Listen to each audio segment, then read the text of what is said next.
নমস্কার। গল্প স্বল্পর আসরে আপনাদের সবাইকে স্বাগত। আমার আজকের গল্প প্রভাত কুমার মুখোপাধ্যায়ের শ্রেষ্ঠ গল্প দেবী। এই গল্প অশ্রুভারাতুর মানবরসে হৃদয়গ্রাহী। সে আজ কিঞ্চিত অধিক 100 বৎসরের কথা। পৌষ মাসে দীর্ঘ রজনী আর কিছুতেই পোহাইতে চাহে না। উমাপ্রসাদের নিদ্রাভঙ্গ হইল। লেপের ভিতর অনুসন্ধান করিল, স্ত্রী নাই। বিছানা হাতড়াইয়া দেখিল তাহার ষোড়শী পত্নী এক পাশে গুটিসুটি হইয়া পড়িয়া ঘুমাইতেছে। সরিয়া গিয়া অতি সন্তর্পণে তাহার গায়ে লেপখানি চাপাইয়া দিল। পাশে পায়ের দিকে হাত দিয়া দেখিল কোথাও ফাঁক রহিতেছে কিনা। উমাপ্রসাদ 20 বর্ষীয় যুবক। সম্প্রতি সংস্কৃত ছাড়িয়া শখ করিয়া পারস্য ভাষা শিক্ষা করিতে আরম্ভ করিয়াছে। মা নাই, পিতা পরম পণ্ডিত, পরম ধার্মিক, নিষ্ঠাবান শক্তি উপাসক, গ্রামের জমিদার, সম্মানের সীমা নাই। অনেকের বিশ্বাস উমাপ্রসাদের পিতা কালীকিঙ্কর রায় মহাশয় একজন প্রকৃত সিদ্ধ পুরুষ, আদ্যাশক্তির বিশেষ অনুগৃহীত। গ্রামের আবাল বৃদ্ধ তাকে দেবতার মতো শ্রদ্ধা করে। উমাপ্রসাদ আপনার নবীন জীবনে সম্প্রতি নব প্রণয়ের মাদকতা অনুভব করিতে আরম্ভ করিয়াছে। 5-6 বৎসর পূর্বে তাহার বিবাহ হইয়াছে বটে, কিন্তু পত্নীর সহিত ঘনিষ্ঠতার সূত্রপাত এই নূতন। স্ত্রীর নাম দয়াময়ী।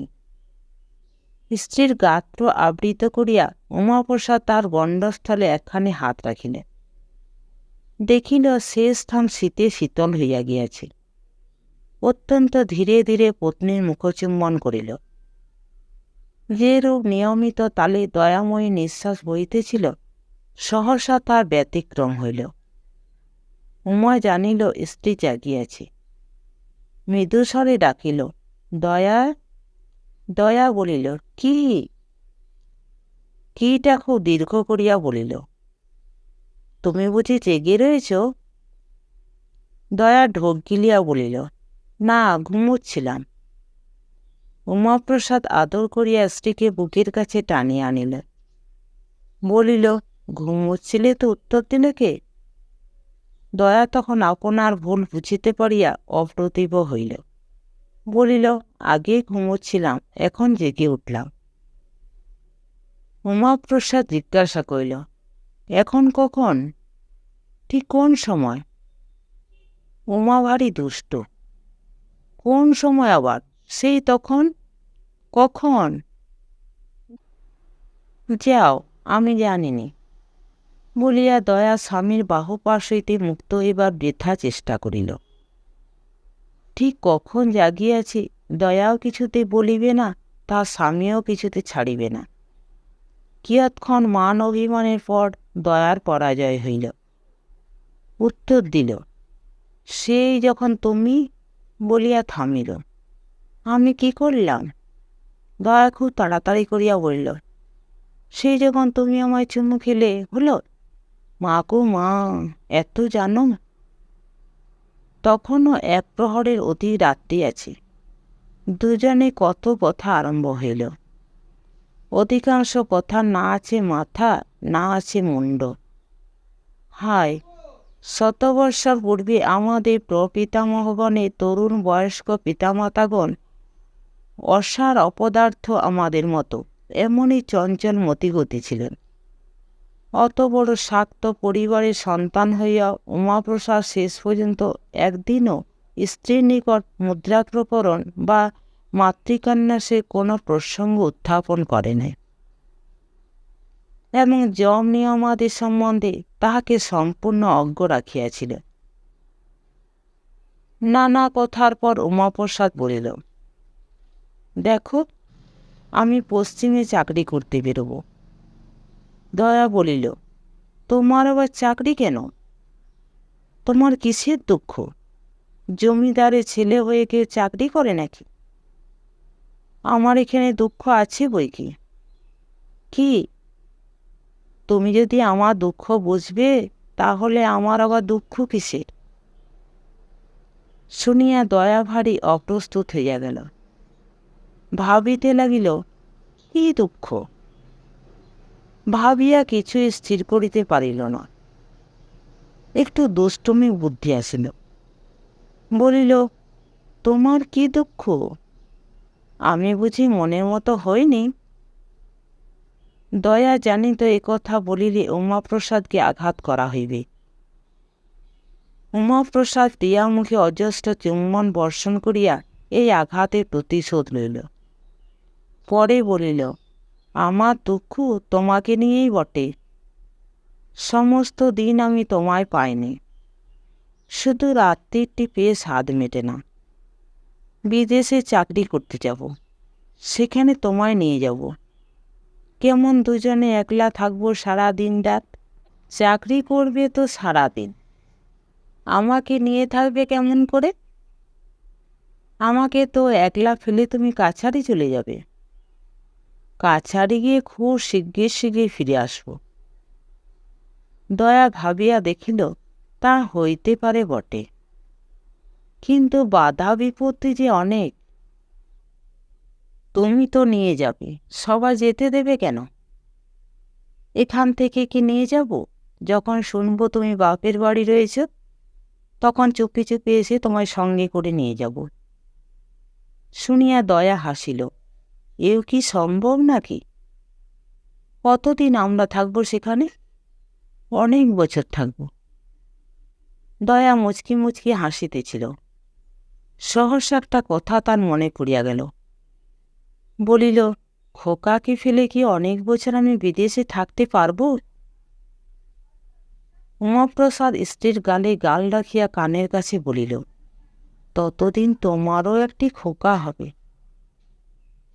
কথাটি শুনিয়া দয়ার ওষ্ঠপ্রান্ত হইতে কর্ণমূল পর্যন্ত লজ্জায় রাঙা হইয়া উঠিল, কিন্তু অন্ধকারে তাহা কেহ দেখিতে পাইল না। উল্লিখিত খোকাটি উমাপ্রসাদের জ্যেষ্ঠ সহোদর তারাপ্রসাদের একমাত্র সন্তান। স্বয়ং উমাপ্রসাদ এবারটি শেষ খোকা। এই পরিবারে খোকা রাজার সিংহাসন বহুকাল শূন্য ছিল, তাই খোকার বড় আদর। খোকা বাড়িশুদ্ধ সকলের চক্ষের মণি। খোকার মা হরসুন্দরী, তার তো গরবে আর মাটিতে পা পড়ে না। দয়া সহসা বলিল, আজ এখনো খোকা এলো না কেন? ভোর রাত্রে রোজ খোকা কাকিমার কাছে আসে, এটি তার নিত্য নৈমিত্তিক কার্য। যদিও বাটিতে দাস দাসীর অভাব নাই, তথাপি গৃহকার্যের অধিকাংশ দয়া স্বহস্তে করিত। বিশেষত তাহার শ্বশুরের পূজান্নিক সম্পর্কীয় যাহা কিছু কার্য, তাহাতে দয়া ছাড়া অপর কাহারও হস্তস্পর্শ করিবার অধিকার ছিল না। সারাদিন এই সমস্ত কার্যে ব্যস্ত থাকিয়াও খোকাকে সে এক মুহূর্ত চক্ষের আড়াল করিত না। কাকিমা গা মুছাইয়া না দিলে খোকা গা মুছে না। কাকিমা কাজল পরাইয়া না দিলে খোকা কাজল পরে না। কাকিমার কোলে ভিন্ন অন্য কথা শুইয়া খোকা দুধ খায় না। খোকার বিছানায় তার কাকিমা অনেক রাত্রি অবধি থাকিয়া ঘুম পাড়াইয়া আসে। ভোর রাত্রে ঘুম ভাঙিলে খোকা কাকিমা বলিয়া কান্না জুড়িয়া দেয়। এই প্রবলভতা, এই অন্যায় আবদারের জন্য মধ্যে মধ্যে তাহাকে হরসুন্দরীর নিকট হইতে চরটা চাপড়টা পুরস্কার পাইতে হয়। কিন্তু বলাই বাহুল্য, তাহাতে কান্না না থামিয়া আরও 10 গুণ বাড়িয়া ওঠে। তখন হরসুন্দরী তাহাকে কোলে করিয়া ক্রোধে ও নিদ্রা ঘরে টলিতে টলিতে দয়ার শয়নকক্ষে দ্বারে আসিয়া ডাকেন, ছোট বউ, ও ছোট বউ, এই নে তোর খোকাকে। বলিয়া দুয়ার খুলিবার অপেক্ষা না রাখিয়াই খোকাকে মাটিতে বসাইয়া প্রস্থান করেন। দয়া প্রায়ই জাগিয়া থাকে, না থাকিলেও খোকার কন্দনে শীঘ্রই জাগিয়া ওঠে। ছুটিয়া আসিয়া খোকাকে বুকে করিয়া লইয়া যায়। কে মেরেছে বলিয়া কত সোহাগ করে। মাথার শিয়রে পানের ডিবায় কোনোদিন কদমা, কোনোদিন বাতাসা, কোনোদিন নারকেল নাড়ু সঞ্চিত থাকে। তাই খোকা ভক্ষণ করে, তারপর নিশ্চিন্ত হইয়া কাকিমার কোলে শুইয়া ঘুমাইয়া যায়। আজ এখনো খোকা আসিল না বলিয়া দয়া কিছু উৎকণ্ঠিত হইল। বলিল, বাছার অসুখ বেসুখ করেনি তো? উমাপ্রসাদ বলিল, বোধ হয় এখনো রাত্রি আছি, দেখি দাঁড়াও। উমাপ্রসাদ বিছানা হইতে উঠিয়া জানালা খুলিল। বাহিরের আম ও নারিকেল বৃক্ষ বহুল বাগান। তখনও চন্দ্রাস্ত হয় নাই, কিন্তু অধিক বিলম্বও নাই। দয়া নিঃশব্দে আসিয়া স্বামীর পাশে দাঁড়াইল। বলিল, রাত আর বেশি কই? শীতের হিমবাহু হু হু করিয়া জানালা পথে প্রবেশ করিতে লাগিল। তবু দুইজনে সে অল্পালোকে পরস্পরের পানে চাহিয়া কতক্ষণ দাঁড়াইয়া রহিল।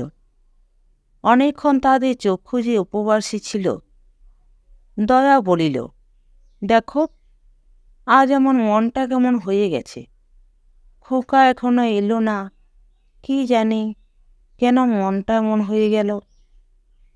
উমাপ্রসাদ বলিল, এখনো খোকার আসবার সময় হয়নি।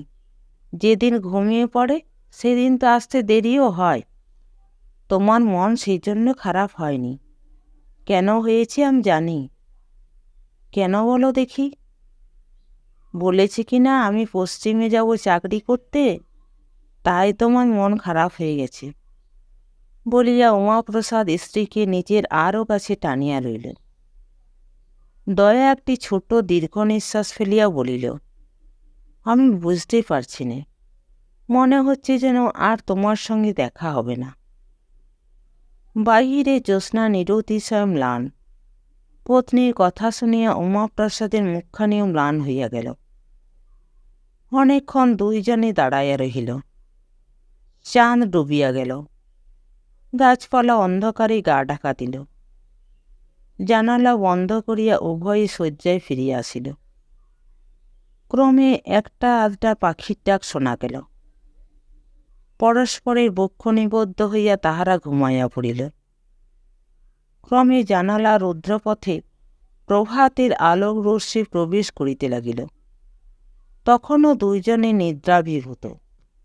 সহসা বাহির হইতে উমাপ্রসাদের পিতা ডাকিলেন, উমা! প্রথমে ঘুম ভাঙিল দয়ার। সে গা ঠেলিয়া স্বামীকে জাগাইয়া দিল। কালীকিঙ্কর আবার ডাকিলেন, উমা! স্বরটা কম্পিত, যেন অন্যরূপ। ইহা যে তাহারই কণ্ঠস্বর তাহা যেন কষ্টে বোঝা গেল। এত ভোরে পিতা তো কখনো ডাকেন না, আর তার স্বরই বা এমন হইল কেন? তবে সত্য সত্যই খোকার কিছু অসুখ বিসুখ করিয়াছে বুঝি। উমাপ্রসাদ তাড়াতাড়ি উঠিয়া দুয়ার খুলিয়া দিল। দেখিল পিতার পরিধানে রক্তবর্ণ কোষীয় বস্ত্র, স্কন্ধে নামাবলী উত্তরীয়, গলে রুদ্রাক্ষ মাল্য লম্বমান। এ কি, এত ভোরে তাহার পূজার বেশ কেন? অন্যদিন গঙ্গা স্নান করিয়া আসিয়া তবে তিনি পূজার বেশ পরিধান করেন। মুহূর্তকালের মধ্যে চিন্তা পরম্পরা উমাপ্রসাদের মস্তকে উদিত হইল। দ্বার খুলিবা মাত্র কালীকিঙ্কর পুত্রকে জিজ্ঞাসা করিলেন, বাবা, ছোট বৌমা কোথায়? স্বর পূর্ববৎ কম্পিত। উমাপ্রসাদ কক্ষের চারিদিকে চাহিল। দয়া শয্যা ত্যাগ করিয়া উঠিয়া কিছুতেরে জড়সড় হইয়া দাঁড়াইয়াছিল। কালীকিঙ্করও সেই দিকে নেত্রপাত করিলেন। বধূকে দেখিতে পাইবা মাত্র নিকটবর্তী হইয়া তাহার পদতলে সাষ্টাঙ্গ প্রণিপাত করিলেন। উমাপ্রসাদ বিস্ময়ে বাক্যহীন। দয়াময়ী শ্বশুরের এই অদ্ভুতাচরণ দেখিয়া নিস্পন্দভাবে দাঁড়াইয়া রহিল। প্রণামান্তে কালীকিঙ্কর বলিলেন, মা, আমার জন্ম সার্থক হল, কিন্তু এতদিন কেন বলিসনি মা? উমাপ্রসাদ বলিল, বাবা, বাবা। কালীকিঙ্কর বলিলেন, বাবা, ইহাকে প্রণাম করো। উমাপ্রসাদ বলিল, বাবা, আপনি কি উন্মাদ হয়েছেন? উন্মাদ হইনি বাবা, এতদিন উন্মাদ ছিলাম বটে, আজ আরোগ্য লাভ করেছি, সেও মার কৃপায়। উমাপ্রসাদ পিতার কথার কিছুই অর্থ গ্রহণ করিতে পারিল না। বলিল, বাবা, আপনি কি বলছেন? কালীকিঙ্কর বলিলেন, বাবা, আমার বড় সৌভাগ্য, যে কুলে জন্মেছি তা পবিত্র হল। বাল্যকালে কালীমন্ত্রে দীক্ষিত হয়েছি। এতদিন যে সাধনা, যে আরাধনা করলাম, তা নিষ্ফল হয়নি। মা জগন্ময়ী কৃপা করে ছোট বৌমার মূর্তিতে আমার গৃহে স্বয়ং অবতীর্ণা হয়েছেন। গত রজনীতে স্বপ্নযোগে আমি প্রত্যাদেশ পেয়েছি। আমার জীবন ধন্য হল। দয়াময়ী ছিল মানবী, সহসা দেবীত্বে অভিষিক্ত হইল। পূর্বোক্ত ঘটনার পর 3 দিন অতিবাহিত হইয়াছে। এই দিবসত্রয়ে এ সংবাদ বহুদূর ব্যক্ত হইয়া গিয়াছে। আশেপাশের বহু গ্রাম হইতে বহুজন আসিয়া প্রসিদ্ধ শাক্ত জমিদার কালীকিঙ্কর রায়ের বাটিতে দয়াময়ী রূপিণী আদ্যাশক্তি দর্শন করিয়া গিয়াছে। দয়াময়ী রীতিমতো পূজা আরম্ভ হইয়াছে। ধূপ দীপ জ্বালিয়া শঙ্খঘণ্টা বাজাইয়া ষোড়শ প্রচারে তাহার পূজা হয়।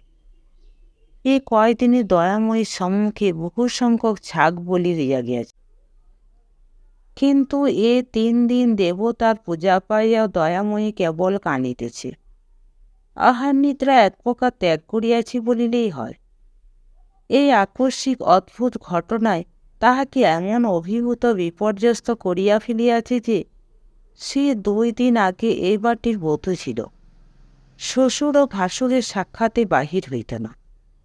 এ সমস্তই বিস্তৃত হইয়াছে।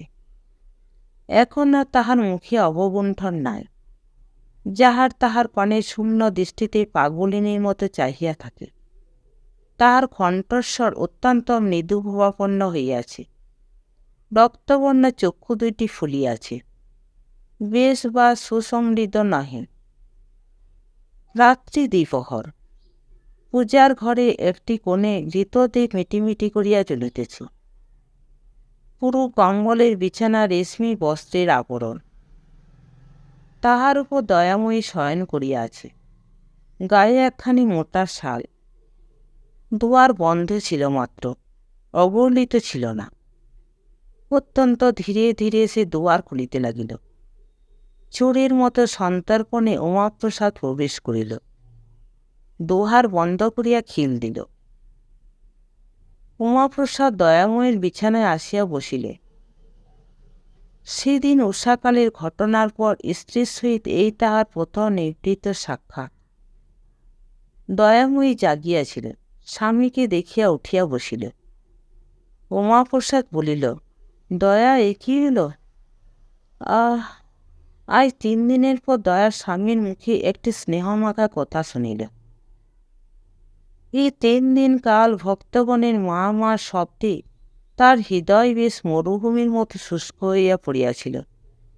স্বামীর মুখ নিঃসৃত এই আদরের বাণী তাহার প্রাণে যেন অকস্মাৎ সুধাবৃষ্টি করিয়া দিল। দয়া স্বামীর বুকে মুখ লুকাইল। উমাপ্রসাদ স্ত্রীর গায়ের শাল মোচন করিয়া তাহাকে বক্ষে চাপিয়া ধরিল। উচ্ছ্বসিত স্বরে বারংবার বলিতে লাগিল, দয়া, দয়া, এ কি হল, এ কি হল? দয়া নির্বাক। উমাপ্রসাদ কিয়ৎক্ষণ নীরব রহিল।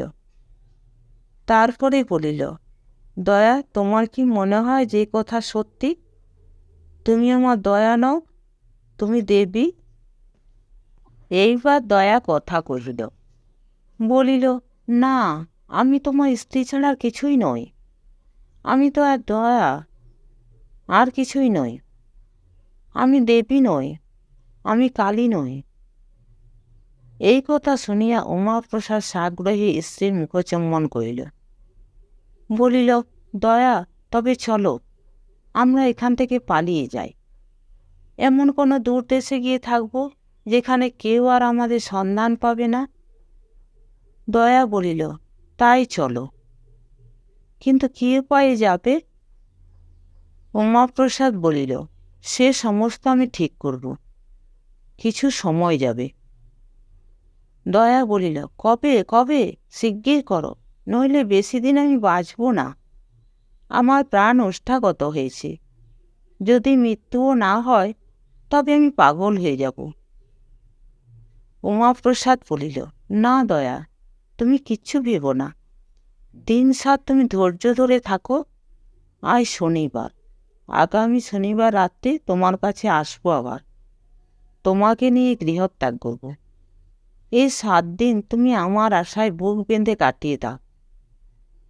লক্ষ্মী আমার, সোনা আমার। দয়া বলিল, আচ্ছা। উমাপ্রসাদ বলিল, এখন তবে যাই, কেউ আবার এসে টেসে না পড়ে। বলিয়া সে পত্নীকে গাঢ় আলিঙ্গন করিয়া পিতাই লইল। পরদিন প্রভাতে দয়াময়ীর পুজো যখন প্রায় শেষ হইয়া আসিয়াছে, তখন গ্রামের একজন 80 বর্ষ বৃদ্ধ লাঠিতে ভর করিয়া আসিয়া উপস্থিত হইলেন। তাহার কোটরান্তর্গত চক্ষু দিয়া দরদর ধারায় অশ্রু প্রবাহিত হইতেছে। আসিয়া দয়াময়ীকে দেখিয়া গলবস্ত্র হইয়া তার সঙ্গে জানু পাতিয়া বসিয়া যুক্ত করে বলিতে লাগিলেন, মা, আমি চিরকাল তোমার পুজো করে এসেছি, আজ আমার বড় বিপদ মা, আজ ভক্তকে রক্ষা করো। দয়াময়ী বৃদ্ধের মুখের পানে ফ্যালফ্যাল করিয়া চাহিয়া রইল। পুরোহিত বলিলেন, কেন দাদা, তোমার কি বিপদ হয়েছে? বৃদ্ধ বলিলেন, আমার নাতিটি কয়দিন জ্বর বিকারে ভুগছিল, আজ সকালে কোর্টে জবাব দিয়ে গেছে। সে না বাঁচলে আমার বংশলোপ হবে, আমার ভিটে সন্ধে দেবার আর কেউ থাকবে না, তাই মার কাছে তা প্রাণ ভিক্ষা করতে এসেছি। কালীকিঙ্কর চণ্ডী পাঠ করিতেছিলেন।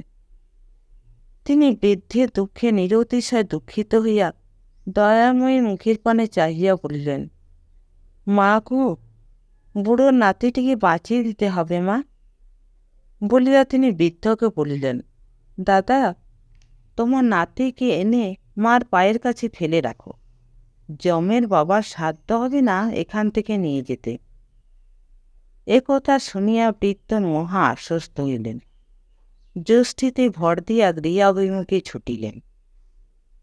এক দণ্ডকাল পরে বিধবা পুত্রবধূর কোলে নাতিটির সহিত বৃদ্ধ ফিরিয়া আসিলেন। দয়াময়ীর পদতলে বিছানা করিয়া মৃত্যকল্প শিশুটিকে রাখা হইল। কেবল মাঝে মাঝে চরণামৃতের পাত্র হইতে কুশি করিয়া একটু একটু চরণামৃত লইয়া পুরোহিত তাহার মুখে দিতে লাগিলেন। শিশুর মাতা বিধবা যুবতী দয়াময়ের সখী। তাহার ব্যথাকাতর মুখ দেখিয়া দয়াময়ীর হৃদয় ব্যথিত হইল। শিশুটির পানে চাহিয়া দয়াময়ী চোখে অশ্রু ভরিল। একান্ত মনে দেবতাকে প্রার্থনা করিতে লাগিল, হে ঠাকুর, আমি দেবতা হই, কালী হই, মানুষ হই, যেই হই, এই ছেলেটিকে বাঁচিয়ে দাও ঠাকুর। দয়াময়ী চক্ষে অশ্রু দেখিয়া সকলে বলিয়া উঠিল, জয় মা কালী, জয় মা দয়াময়ী। মায়ের দয়া হয়েছে, মায়ের চোখে জল। কালীকিঙ্কর দ্বিগুণ ভক্তির সহিত চণ্ডীপাঠ করিতে লাগিলেন। বেলা যত বাড়িতে লাগিল, শিশুটির অবস্থা উত্তরোত্তর ততই ভালো হইতে লাগিল। সন্ধ্যার পূর্বে সকলে মত প্রকাশ করিলেন, আর শিশু জীবনের কোনো আশঙ্কা নাই, স্বচ্ছন্দে বাড়ি পাঠাইয়া দেওয়া যাইতে পারে। দয়াময়ী দেবীত্ব আবিষ্কারের সংবাদ যত না শীঘ্র চৌদিকে ব্যক্ত হইয়াছিল, তাহার কৃপায় মুমূর্ষু শিশুর প্রাণরক্ষার সংবাদ অধিক সত্বর প্রচারিত হইয়া পড়িল। পরদিন প্রাতে অপর একজন আসিয়া দয়াময়ীর চরণে নিবেদন জানাইল যে তাহার কন্যাটি আজ 3 দিন হইতে প্রসব যন্ত্রণায় অস্থির, মেয়ে বুঝি বাঁচে না। কালীকিঙ্কর বলিলেন, তার জন্য আর চিন্তা কি, মার চরণামৃত নিয়ে মেয়েকে পান করিয়ে দাওগে, এক্ষুনি আরাম হবে। সে ব্যক্তি গলদাশ্লোচনে দয়াময়ী চরণামৃতের পাত্রটি মাথায় বহন করিয়া লইয়া গেল। বেলা 1 প্রহর অতীত হইবার পূর্বে সংবাদ আসিল, মেয়েটি চরণামৃত পান করিবার অব্যবহিত পরে নিরাপদে রাজপুত্রীর মতো সুন্দর সুলক্ষণ সম্পন্ন পুত্র সন্তান প্রসব করিয়াছে। আজ শনিবার, আজ উমাপ্রসাদ স্ত্রীকে লইয়া গোপনে পলায়ন করিবে। সে সমস্ত আয়োজন করিয়াছে, অর্থ সংগ্রহ করিয়াছে।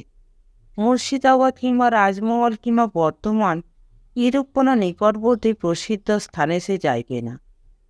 যাইলে ধরা পড়িবার সম্ভাবনা। নৌকাপথে পশ্চিমে যাইবে, অনেক দূর যাইবে। কোথায় এখনো তাহার কিছুই স্থিরতা নাই। হয় ভগলপুর, নয় মুঙ্গের। সেখানে চাকরির চেষ্টা করিবে। পথ খরচের মতো অর্থ তাহার নিকট আছে। তাহার স্ত্রীর গায়ে যাহা অলঙ্কার আছে তাহা বিক্রয় করিলে কন্যা 2 বৎসর উভয়ে দাসাচ্ছাদন চলিতে পারিবে। 2 বৎসরেও কি তাহার একটা চাকরি জুটিবে না? নিশ্চয় জুটিবে। চেষ্টার অসাধ্য কিছু আছে নাকি? এইরূপ নানা চিন্তায় উমাপ্রসাদ দেবাভাগ অতিবাহিত করিল। ক্রমে সন্ধ্যা হইল। আজ সে দয়াময়ীর আরতি দেখিবে। একদিনও তো দেখে নাই।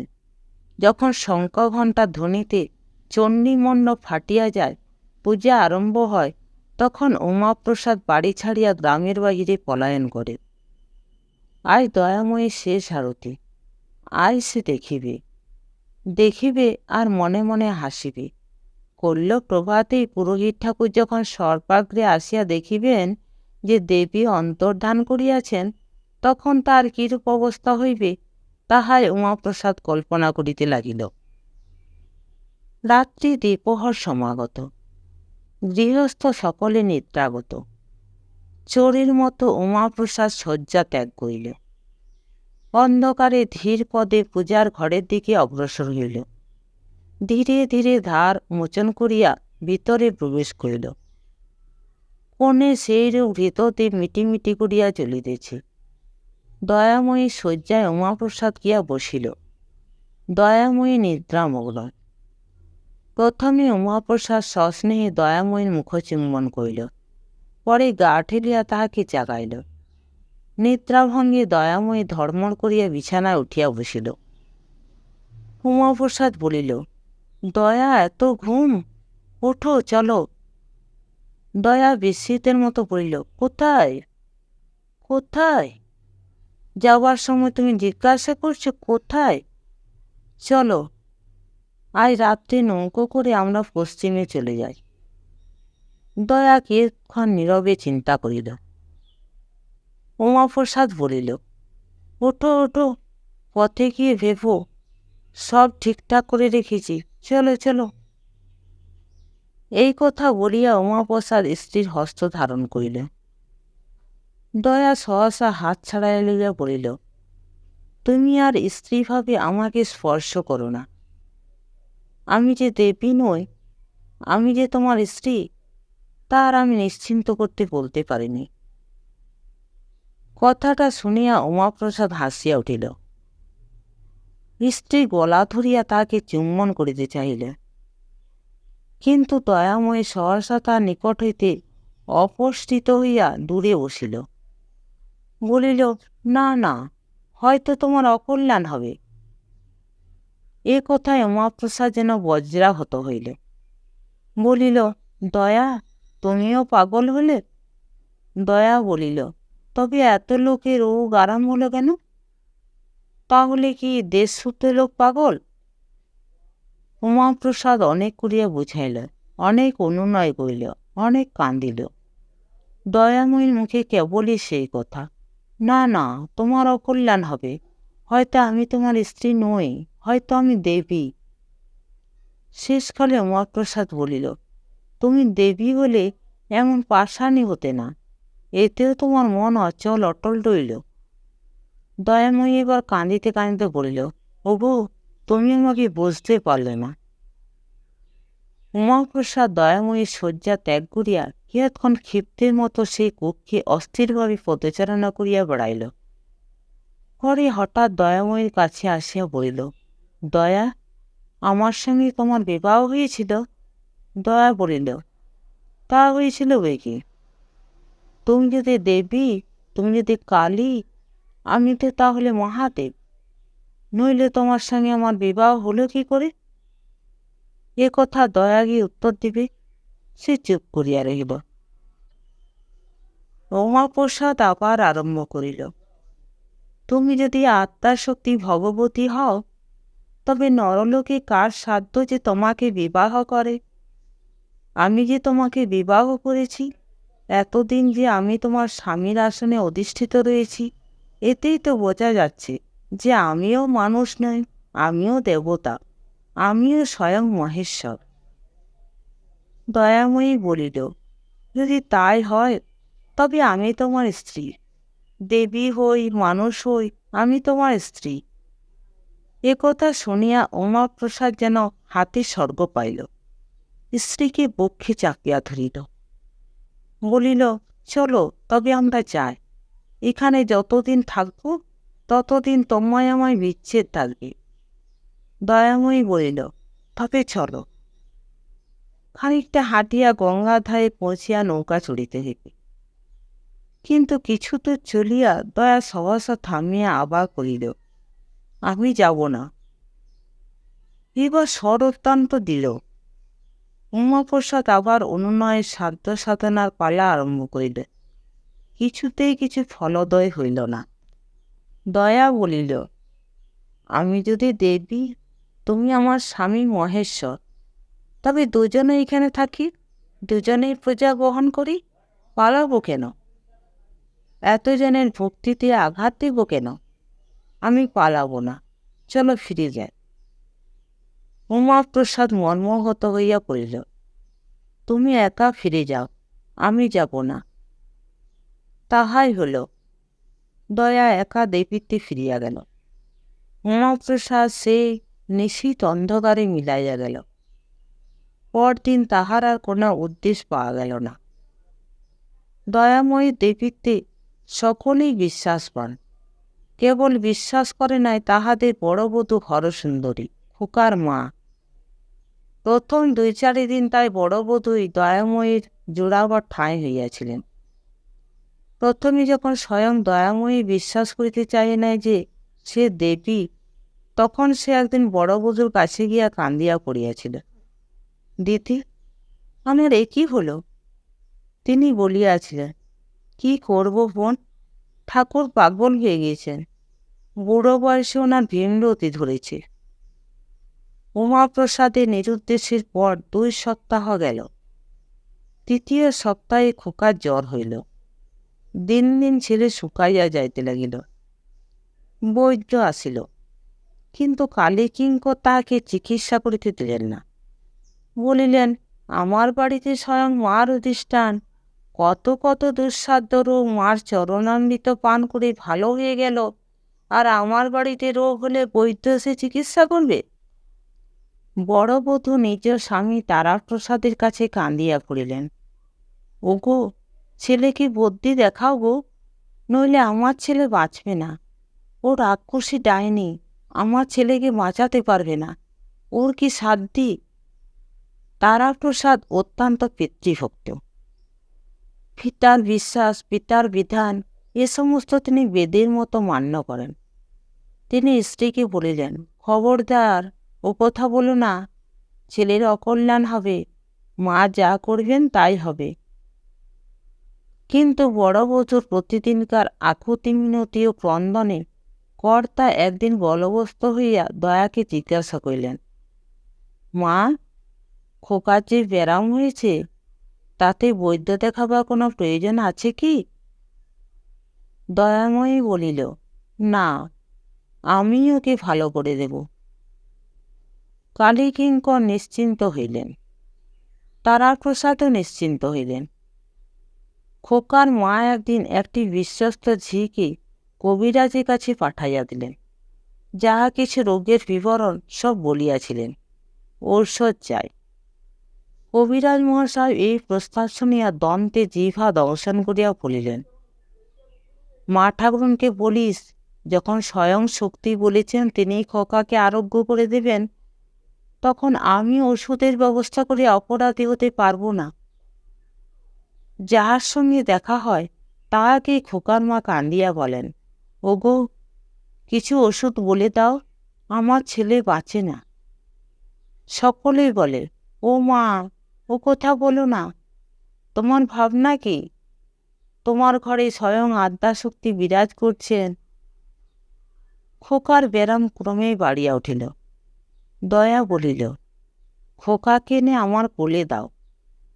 খোকাকে কোলে করিয়া দয়া সমস্ত দিন বসিয়া রইল। খোকা খানিকটা ভালো রইল, কিন্তু রাত্রে আবার খোকার ব্যারাম বৃদ্ধি পাইল। দয়াময়ী একান্ত মনে একান্ত প্রাণে কত করিয়া খোকাকে আশীর্বাদ করিল। খোকার গায়ে হাত বুলাইল, কিন্তু কিছুতেই খোকা বাঁচিল না। যখন খোকার মৃত্যুর সংবাদ বাড়িতে প্রচারিত হইল, তখন তারাপ্রসাদ অধীর হইয়া ছুটিয়া আসিল। দয়াময়ীকে বলিল, রাক্ষসী, খোকাকে নিলি? কিছুতেই মায়া ত্যাগ করতে পারলে না? খোকার মা প্রথমে শোকে অত্যন্ত বিহ্বল হইল। যখন কতকটা সুস্থ হইল, তখন দয়াময়ীকে যা মুখে আসিল তাই বলিয়া গালি দিল। বলিল, ও দেবী কোথায়? ও ডাইনি। দেবী কখনো ছেলে খায়? কালীকিঙ্কর ছলো ছলো নেত্রে দয়ার পানে চাহিয়া বলিলেন, মা, খোকাকে ফিরিয়ে দে, এখনো দেহ নষ্ট হয়নি, ফিরিয়ে দে মা, ফিরিয়ে দে। দয়াময়ী ঝরঝর করিয়া কান্দিতে লাগিল। মনে মনে যমরাজাকে উদ্দেশ্য করিয়া আজ্ঞা করিল, এখনই খোকার আত্মা খোকার শরীরে ফিরাইয়া দেওয়া হইল। তাহাতে যখন হইল না, তখন মিনতি করিল। আত্মাশক্তির মিনতিতেও যমরাজা খোকার প্রাণ ফিরাইয়া দিলেন না। তখন নিজের দেবীত্বে দয়ার অবিশ্বাস জন্মিল। আজ তাহার পূজা ইত্যাদি প্রায় বন্ধ বলিলেই হয়। সমস্ত দিন কেহ তাহার কাছে আসিল না। দয়া একাকিনী বসিয়া সারাদিন চিন্তা করিল। সন্ধ্যা হইল, আরতির সময় উপস্থিত। যেমন তেমন করিয়া আরতি হইল।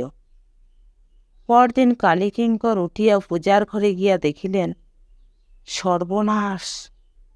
পরিধেয় বস্ত্র রজ্জুর মতো করিয়া পাকাইয়া কুড়ি কাঠি লাগাইয়া দেবী আত্মহত্যা করিয়াছে। নমস্কার। গল্প এবং গল্প পাঠ ভালো লেগে থাকলে চ্যানেলটিকে লাইক, শেয়ার এবং সাবস্ক্রাইব করতে ভুলবেন না। আপনাদের সহযোগিতা এবং ভালোবাসা আমার একান্ত প্রয়োজন।